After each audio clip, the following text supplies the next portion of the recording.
सलमान खान के साथ हादसा, 2 पसलियां टूट गईं। कब और कैसे, आइए जानते हैं। हाल ही में एक मजहबी तकरीब के दौरान सलमान खान को सोफे से उठते हुए तकलीफ में देखा गया, जिसके बाद से मद्दाहों ने कहना शुरू कर दिया कि बुढ़ापे के आसार नुमाया होने लगे हैं। लेकिन मामला कुछ और था। सलमान खान ने खुद ही इस मसले का पोल खोल दिया। भारतीय मीडिया से बात करते हुए सलमान खान का कहना था कि उन्हें उठने बैठने में परेशानी का सामना इसलिए नहीं है कि उनकी उम्र हो चुकी है, बल्कि ऐसा इसलिए है क्योंकि उनकी 2 पसलियां टूटी हुई हैं। सलमान खान के मुताबिक उन्हें एक शूटिंग के दौरान चोट लगी थी, जिसकी नौयत इस कदर संगीन थी कि उनकी 2 पसलियां टूट गईं।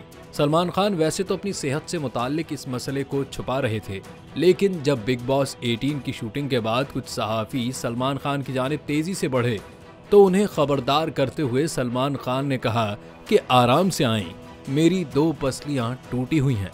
और फिर ये खबर जंगल में आग की तरह फैल गई।